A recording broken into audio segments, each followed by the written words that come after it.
We begin today's adventure in the town of Largs. Our trip was meant to be centred around Dumfries Galloway, but there was a particular reason to start here, and that reason was gelato. Largs is home to an Art Deco gelateria and cafe. I remember seeing it over 10 years ago and always said we'd come back. I love the Art Deco era, and the interior is just as you'd expect.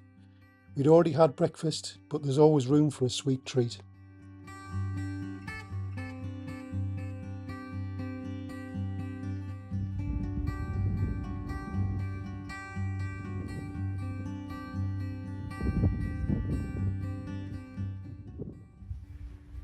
Welcome back to Scotland.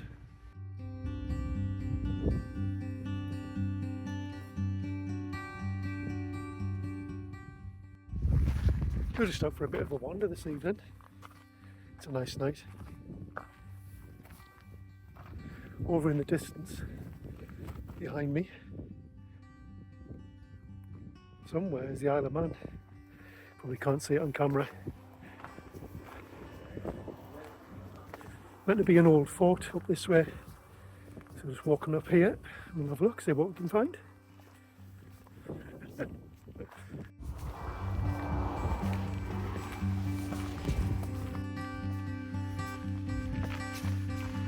Steps are precarious.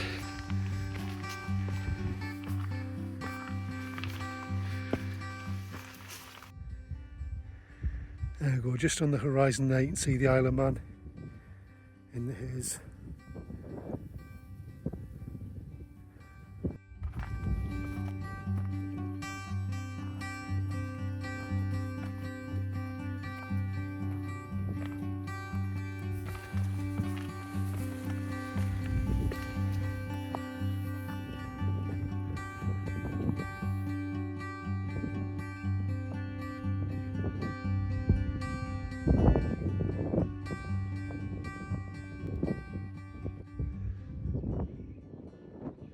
Not too much left of the fort now. But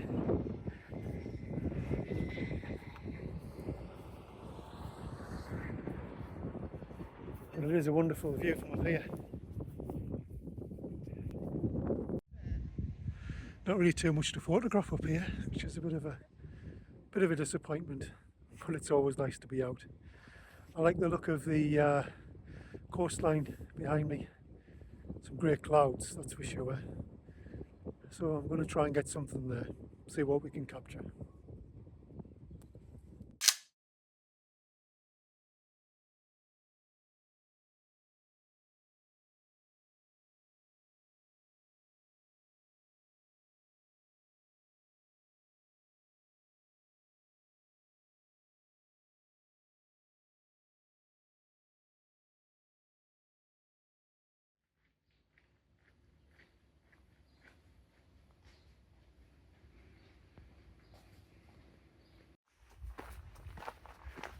Just going to go down and see St Ninian's Cave.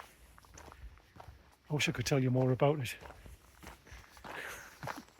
I'm sure there's some sort of folklore and some interesting story, so if I find out, I'll put a note on screen.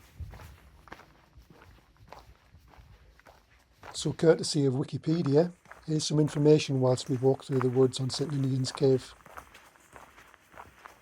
It's a Roman Catholic place of pilgrimage associated with the Scottish St Ninian. Excavations in the cave in the 1880s and 1950s uncovered a collection of early medieval carved stones, most of them built into a post-medieval wall. Rockfalls near the entrance have diminished the size of the cave over time.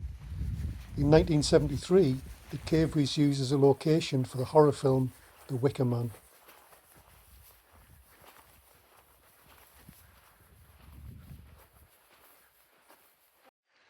Eventually made it down to the beach after a nice little walk through the woods. Quite spooky when it gets dark in the woods, isn't it? You can see here. Absolutely glorious. What a lovely evening.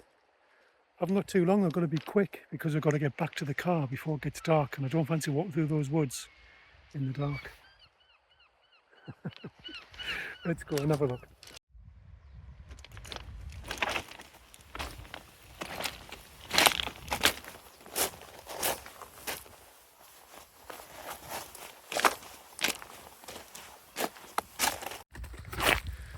see the cave up ahead now. We'll have an explore inside, see what it looks like. Not expecting too much because I think it's the location where it is the impressive part. But let's see.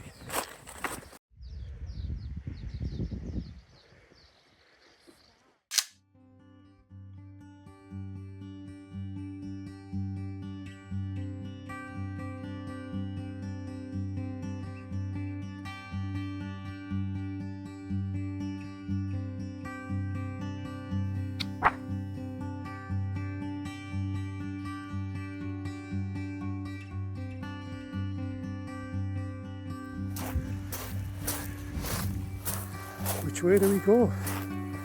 Oh, there's a sign. Handy.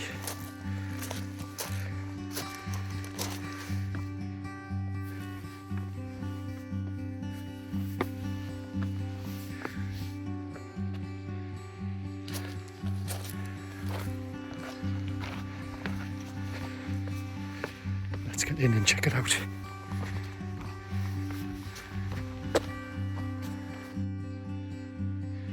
Go.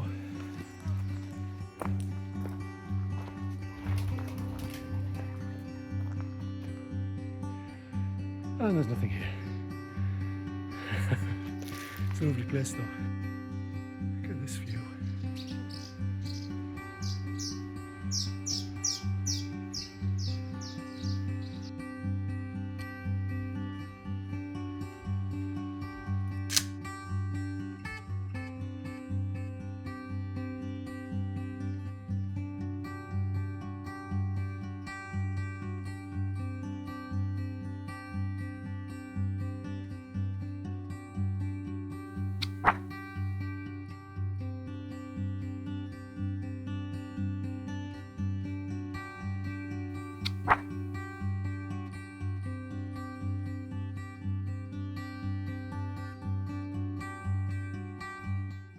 Somebody can tell me if these are actually blueberries I can see growing on the beach, or gooseberries, I don't know.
So behind me you can see Portpatrick. That's where we are today. Climbing up more steps as usual. Let's see what we can find at the top.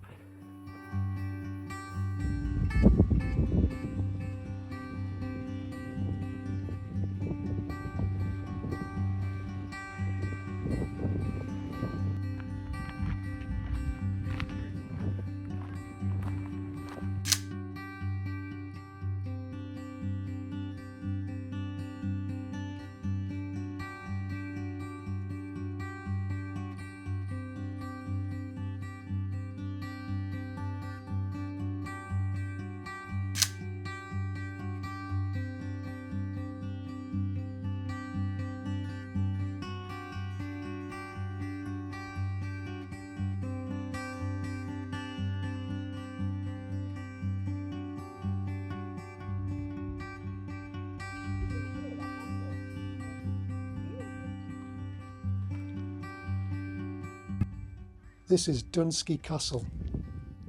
Courtesy of Visit Scotland, it says the massive tower house was built in the mid-16th century for the Adaires of Kinhilt, the same family that owned the castle of St John in Stranraer, and the long wing to the north was added in the 1620s.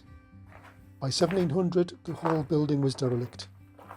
The defensive ditch on the landward side is all that survives of an earlier Adair castle.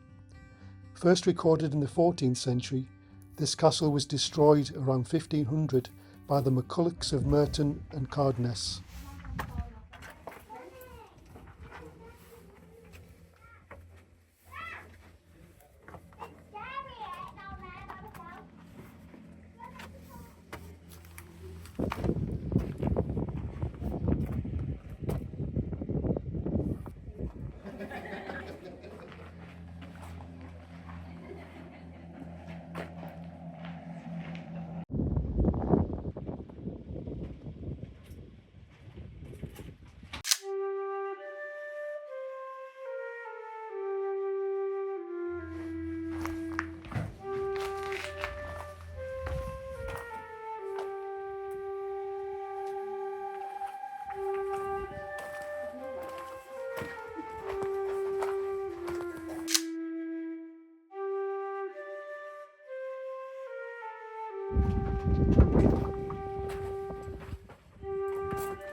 Back in the harbour, we're reminded the power of the sea.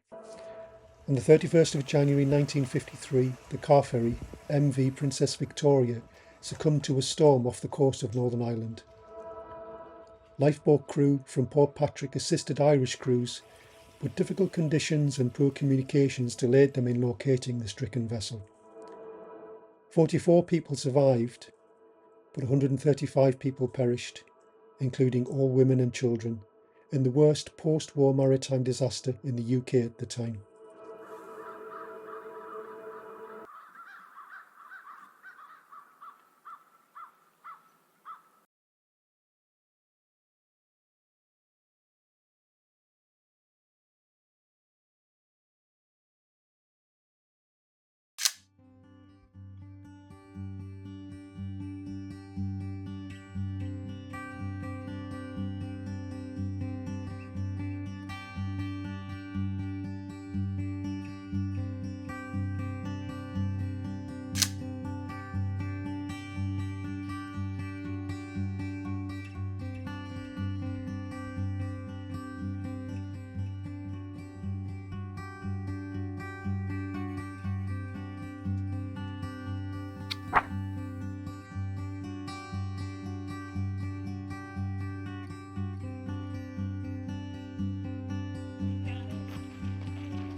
Culzean Castle was designed by the architect Robert Adam to replace a more basic earlier structure and turn it into a fine country house.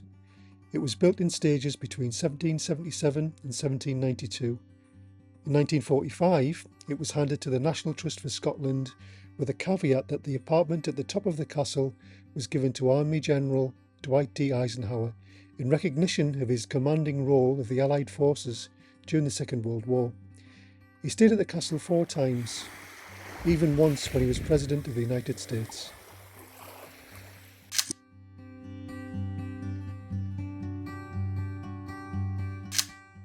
castle is set on a cliff top overlooking the Firth of Clyde. It was the former home of the Marquess of Ailsa.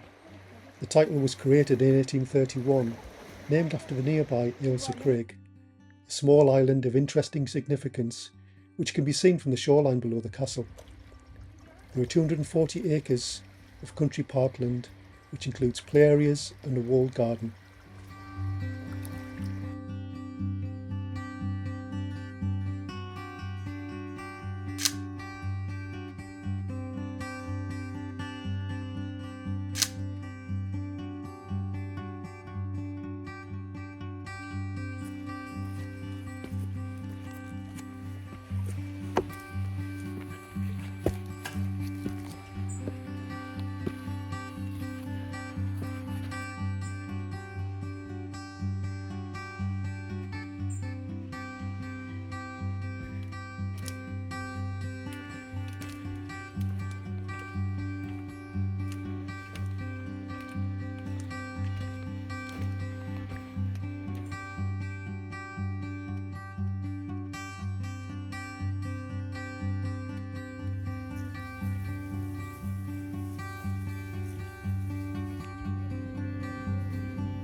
We were lucky enough to get one clear night.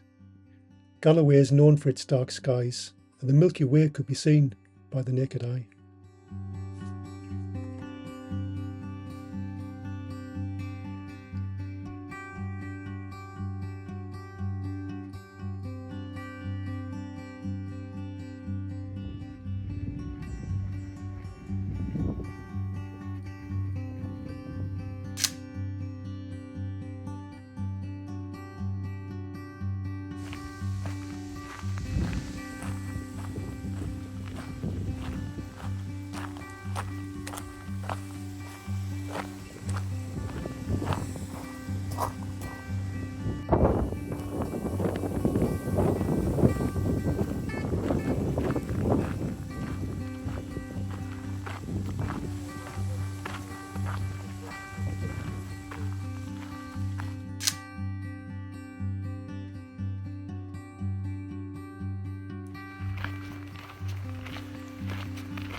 So we're in Glentrool today, and these views are absolutely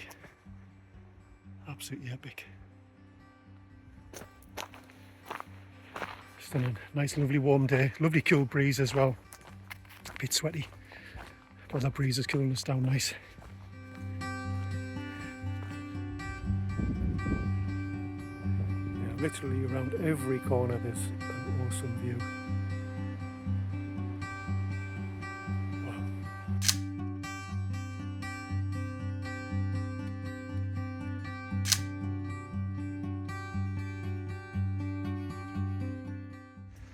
So as usual on these longer trips, video will cut from one thing to the other. One of those things. Not really here to film videos, I'm here just to enjoy it myself and with the family. But you've got to get a bit of photography in, you can't miss out these things when the opportunity arises. Hope you enjoy it anyway. And either way, it's nice to have you along with us.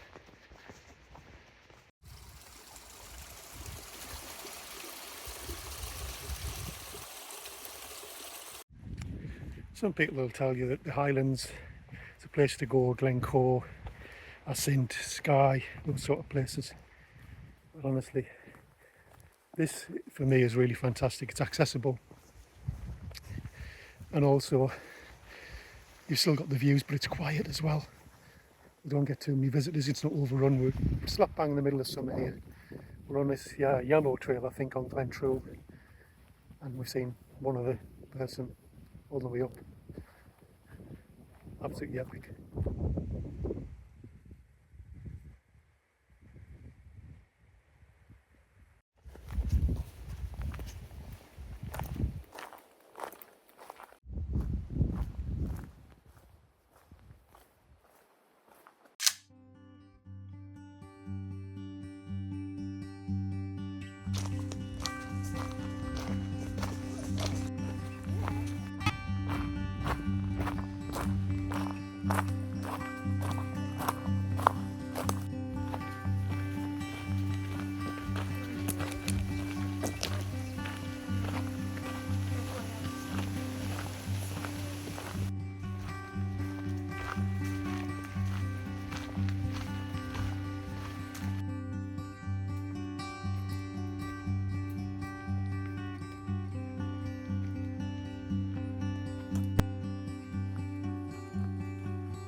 Religion and monarchy have played an, at times, regrettable role in Scottish history.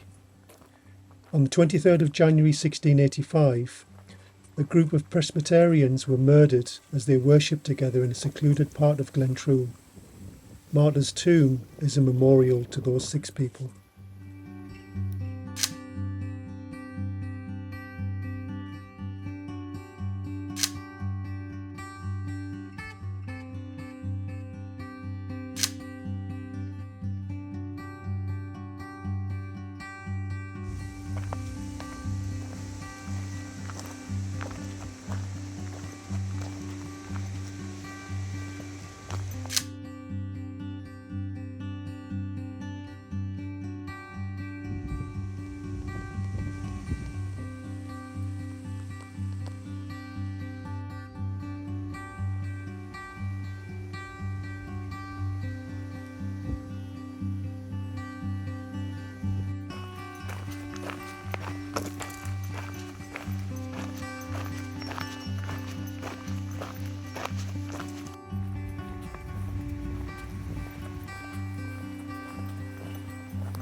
So far, I'd say this walk has everything.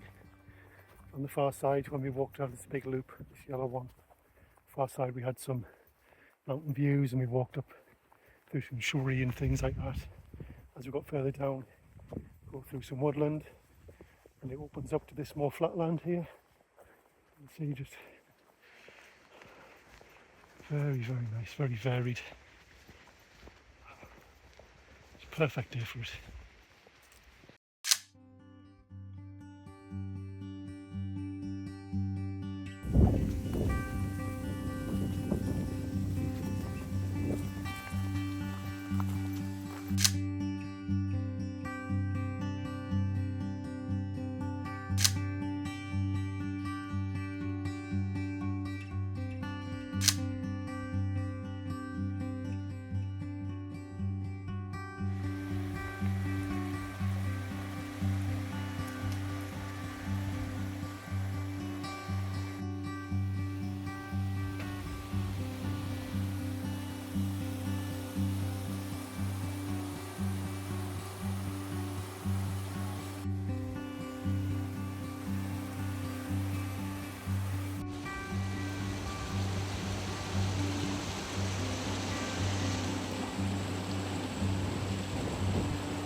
The necropolis is accessed via the Bridge of Sighs, a nod to its namesake bridge in Venice.